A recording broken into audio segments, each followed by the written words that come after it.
Hello and welcome to the show. My guest today is Kendall Horning. I have known her since she was a little girl, and what I remember most about her is that she wanted to grow up and one day work on her family's farm. It's called Horning Brothers. She did exactly that. She came up with her plan. She went off to college, got her education, and is now back home helping with the family farm and also carving out some space of her own as a farmer. The other reason I wanted to have her on the show is that we hear a lot about young people today who people say aren't doing their part. They feel entitled.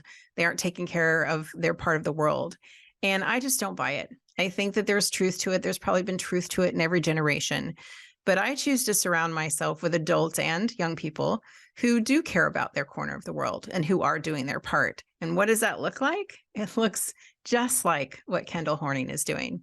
She's not only taking care of her corner of the world, she's taking care of the soil on her corner of the world. Thank you for being here, Kendall. I know you had a really, really busy winter. And I think, oh, winter's not that busy for a farmer, but what do I know? Because that's how we're going to learn here today. So thanks for making the time. I'm glad you're here. We're nearing spring and it's a sunny day. So I'm glad you're here. Thank you for having me. Okay, let's talk about you a little bit, just your history in terms of on this show. Even your mom, Carrie Horning, has been on the show, and we've helped promote events that it's called the Pearly Whites Fundraising Guild, that your mom and you started when you were a young child at Children's Hospital, Seattle Children's. And so you'd have events throughout the community. And I wondered how much of that experience of doing that and having events, you had a turkey trot for years in a row, many, many years in a row, and other fundraising events. What about those events and having that guild and that goal of raising money for Seattle Children's taught you about community? Because you lived in Quincy other than college your whole life. So you know that community, but what about community in general did it teach you? It just, I would say first and foremost, it taught me that that the community really does hold together when like when we have an event or like a fundraising opportunity, that the community really pulls together, and not just for like donations or if we ask somebody for donations, but also for like help and like if we need help with I guess as an example for my senior project, we did Wonka Palooza down at the Gorge Amphitheater. Yeah, at the Gorge. You hosted the whole thing at the Gorge. That's a big deal. I was there. But like something like that, for an example, we needed a lot of volunteers, and not just the Quincy community, but the communities all around us really pulled together to help. And so when you growing up in a small town like you have in Quincy, it's a lot of farming, a lot of farming families. You know, I can remember different events that have happened in my life, living in a smaller town as well, about people pulling together and coming together for that. And I remember when you had your surgery, the major surgery, for really reconstruction of your face. I don't even remember what the term was. Your mom told me at the time, and it was a really complicated word. I can't repeat. I don't even know it off the top of my head. Yeah. So, in what ways do you feel like community pulled together for you during that time? Because it's one thing to have fundraisers and even have an event that there's some people like, I think that the best date night sometimes is fundraisers, you know, going to the dinners and getting to dance and do that sort of thing. But when you're really in a struggle, or when you're facing something that you knew was coming for a long time, as part of your healthcare journey, you knew that surgery would happen eventually. And what support did you receive from your community in that instance to teach you that extra layer of learning? We, not just me, but I would say like my whole family received a lot of care and help throughout that entire journey, the healing process. My mom pretty much, she took care of me 24/7, and like my dad was on night shift and mom was on day shift. but they also helped with my sister because my sister was still in school at the time. And, just taking her back and forth from sports to home to, and they brought us meals. And so they really did come together during that time too. And especially my mom was having a hard time as well. And so just having, someone to call her in between, giving me medicines and stuff like that. Yeah, caregiving is no joke. It's sometimes I've been a caregiver and I've been a patient. And I think sometimes caregiving is harder because you feel you don't have any control. And I imagine, especially when it's your child, you as the patient know how you feel and you can communicate that. But as a caregiver and as a parent, especially, I bet that is a challenge. So you all came through it beautifully. And so I wanted to make sure we shared that with our community. And you look beautiful. And I know that you feel good about it. And it was a huge success. So I'm happy for you in that. Thank you. Now, the reason I wanted to have you on here is I saw a picture of you some time ago, and I follow you on social media, and we've been friends on there a long time. And I knew that you wanted to go to college and come back to your family farm. And you and I were talking off air about how family farming is still happening. And we want that to happen, right? But you have to be a person who wants to come back and work on the farm. There's other options between you and your sister both and what you want to do, and anyone else who grew up on a family farm. So let's take a quick break and let's talk more about your specific journey, and also give an education to the folks who are watching who maybe didn't grow up on a family farm, but have aspirations to farm as well. So we're talking with Kendall Horning, and we will be back in just a moment.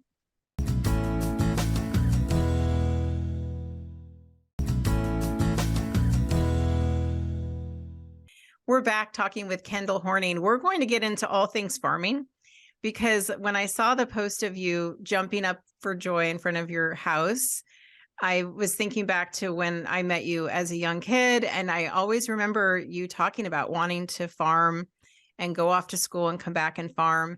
And so that's not necessarily every childhood, dream of a farmer's child, but it's yours. Nobody put that pressure on you. It's what you wanted. So how far back do you remember that going for you?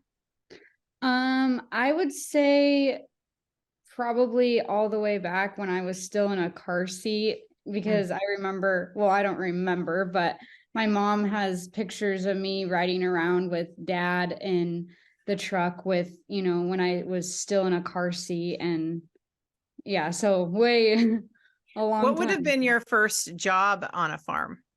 On the farm, your family farm? It's Horning Brothers. What would have been your first job there? Not the job you got paid for, but the job as a kid, you could go out and do the chores and it was safe for you and you learned something. I would say picking up rocks around the fields or pulling weeds. Definitely pulling weeds, I would say. There was always something to do. Yeah. So I stayed with a friend one summer because my dad was working in a very obscure place that wouldn't have been any fun for a 15-year-old girl to hang out. And my friends grew up on a farm. And I remember her dad had a business card that said, "We raise hay, grain, and girls," because he had all daughters. And, we would go and I think it's called Change the Water. Was it Change the Water and do things like that? But there was always something to do. And I really liked that. I don't know. I just felt like part of the family when I could go help with some of those things. So when you would have friends spend the night and stuff, would you spend time out having fun on the farm? Or like, what was your idea of fun growing up as it related to the farm as a kid?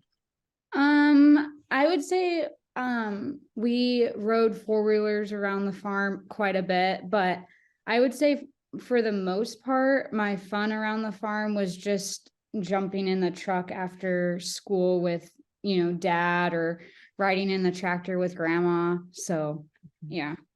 So then let's talk about your education then. So you decided at some point, at what point did you realize this could be your job too? Do you remember that? I think I can't remember, but because it's just always been part of your life. From what my parents have, pulled me in, leading up to this point. I would say it's been like a majority of my life. I knew I wanted to come back to the farm. So what kind of education, if you're someone who wants to go get an education and come back and bring what you've learned to the farm, what options of education did you have? And then what made you choose what you ended up doing? So I went to school for ag business and plant and soil sciences at Walla Walla Community College. And I went just for my AA because it was a community college. So I decided I can go for 2 years and then be done and then come straight back to the farm. And as I was finishing up my second year, I decided that I wasn't quite ready to go back to the family farm and start working. So I decided that I was either going to transfer to University of Idaho, or Walla Walla Community came out with a bachelor's program in the ag department right as I was finishing my second year with my associate's degree. So it was a much cheaper route to stay at Walla Walla because I had an apartment already. I had all of my credits would transfer from my associate's degree to my bachelor's degree. And so it was a much better fit for me than transferring to a university. So then I stayed for another 2 years and I received my bachelor's degree of agricultural systems management. And so, yeah, I finished the last year and a half online, which was not ideal. You and everybody else. Yeah. My son too. Those were not great times, but you all pushed through. So good for you. When deciding your degree and your field of study, how did you decide, and what options did you have for people who are interested in education in your field? What were some of the options that you had, and what made you choose what you did choose? So at Walla Walla, they had at the time for the associate's degree, they had a transfer program for the ag department, and then they had the ag business degree and the plant and soil science degree, and then a livestock degree. And I knew that the livestock wouldn't help me in any way because we don't have any livestock on the farm. And so I decided just to do the plant and soil science because I knew I wanted to be outside and work with the ground and not in an office every day. But as I was talking with my counselors, I only needed like 2 or 3 extra classes to receive the ag business degree as well. Mm-hmm. So I thought it would be a better route in the long run to get the ag business degree and the plant and soil science. Now, some people get a degree and they think it'll be their field of study, but it really has no relatable. It really doesn't help them much in the job world, right? Mm-hmm. But it sounds to me like what you studied, how much of that were you able to take back with you to the farm? I mean, obviously, if you're learning about soil and some things, there's things you've learned, obviously, over the years by just participating with your family. Mm-hmm. But what extra bits did you bring back that you wouldn't have achieved without that education? I would say quite a few of my just classes in the plant and soil science degree courses really helped me in now, like with what I'm doing, just like the different, I guess, levels of soil. And like I also took like a weeds class that was hands-on, so I had to go out every week and pull 10 different types of weeds. And so just identifying knowing like which weeds are, bad in a field, or, and so that really helped as well. But I would say, to be honest, the last year and a half of college, when I moved home and worked and then did everything online, I was able to really be hands-on in the field, and as well as do my classes. And so I would say I learned more in that year and a half, just doing and learning from my dad and my uncle and my grandpa than I did in some of my other classes. Right. But having them together probably helped, right? Yes. Having that correct. information that you're learning hands-on, because you would have been in a classroom Yes. instead. So let's take a break. I do want to talk about what you're doing now. And that's why I want, part of why I wanted to have you here is that you're exercising some independence, and you're starting your own way. So let's take a break. We'll come back. We're talking with Kendall Horning, all things farming.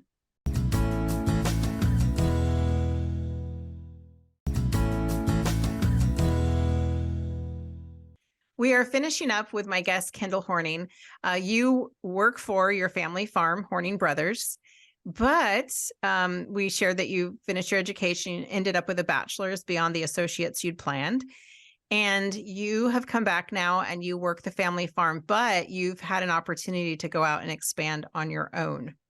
I don't even know. I think that, well, first of all, just tell us what that means, that you get to expand on your own. And, there's some risk involved. You're an entrepreneur now, you're taking some risk, and we don't know in farming, like anything else, how that's going to go. So tell me about the opportunity you were given and what made you decide to go forward. Now, some people might have waited a little longer, and not you. Good for you. So tell us about it. So last year, I would say end of February, so almost to planting season and getting the crops in the ground, I was approached and had an opportunity to grow a field of carrot seed on my own. And so after a little bit of talk with my dad to see, should I wait a year? I'm just finishing college, or should I go for it? I decided to take it. And so I rented. What was his advice? What did he say? Did he say go for it, or did he help you weigh out measure the risk and the reward? I came up with a pros and cons list of each, and then I sat down with both my mom and dad, and they said it was ultimately my decision, and they were going to be supportive either way. So I just decided to do it. And on that pros and cons list, I mean, obviously it's a list you wrote quite a while ago, but thinking back on it, what stood out to you that made you decide to take the risk? I thought that it would be potentially a once in a lifetime opportunity. And if I didn't take it, then I would always wonder, what if I did it? Like, what if, yes, what would I, so the what ifs in life are hard. Yeah. Let me tell you, I'm 51 years old. I don't have a whole lot of what ifs, but the ones I do, if you can get through your life with the least amount of what ifs, that's my advice to you. Not that you asked for it, but I just gave it to you anyway. Thank you. So you leased that land. How did it go that first year? And did you feel over your head? Was it over your head? Did you feel like you're in too deep, or did you feel like, oh, okay, I got this? And obviously you have your folks and your family that can help guide you. I was very overwhelmed because I didn't know what I was doing. And I luckily had a very good supportive system behind me, in that everyone was very supportive and helping me through the entire growing process. So my first year went really well, because this year I'm renting 2 fields of carrot seed from the family farm. And then I'm also growing a field of wheat seed on top of that. So is that 3 times the work you started out doing? Yes. 3 times the work. Yeah. And so what do you think that confidence gives you? Because there are people watching who didn't grow up on a family farm, but have interest in farming. So where does someone even start? I would think that, you'd think, well, you would start and labor at a farm, but everyone who works at a farm is laboring, right? The owner, even, is some of the hardest working people there are. So where do you start? I would say just don't be afraid to just go out and talk to a farmer if you know of anyone, or just just stopping by like a family farm and just asking questions, and maybe you can even just ride around with them for a day just to kind of see what they do, because I can tell you every day is different and not every day can go as what you originally planned in the morning. But I would say just start out by going and talking to someone in the agricultural field and riding around with them for a day. And if you like it, then show up maybe another day, right? Yeah. So what is an ideal day on the farm? When you said not everything goes as planned, what is a day that seems to go as planned for you? Well, during the growing season, I would say summer months, I on the farm, I do a lot of the irrigation and the chemigation. So making sure that the circle's running properly, starting any water that needs to be started, or stopping it if it needs to be stopped, and making sure that if I'm, pumping nitrogen on a field, that it's pumping properly. And then just making sure that, I guess everything else is on the operation is running smoothly. Farming is a lot like what I would compare to someone who builds a home, just this start from nothing, dirt, the soil, and then somehow building a foundation, and then putting up, the strength to support the house, and then finishing out the house. And when I think about what I've been watching you do, it's been the same since you were young, building that foundation with your family, becoming a farmer, going to get educated, coming back home, knowing it wasn't quite time to come home yet, staying longer, getting that extra bit of education, and then bringing it home. And I just commend you for it. And I saw you standing outside of your house that you just bought, really excited about that. And, really independent and going. And none of us could have planned what's happened in recent years, and you having to come home and live, and work from school remotely. But you're one of those kids who's made the best of it. Well, and not a kid anymore. I shouldn't be calling you a kid anymore, right? It's okay. You can keep calling me a kid. Okay. One of the young people. It's funny. I play cards with my mom and her group of friends, and I think the youngest is 70 or something. And so now my friend and I go, and we're called the kids. So I'm like, well, I'll go anywhere that they call me a kid. I'm 51 years old. So, but as a young adult person, I'm just proud of you for all that you've done, and you carving out your space in the world, and knowing that you'd wanted to come home and serve your community and be part of your family's farm. So good job. Thank you. And thanks for sharing it with us. I appreciate your time. Thank you for having me. Take good care.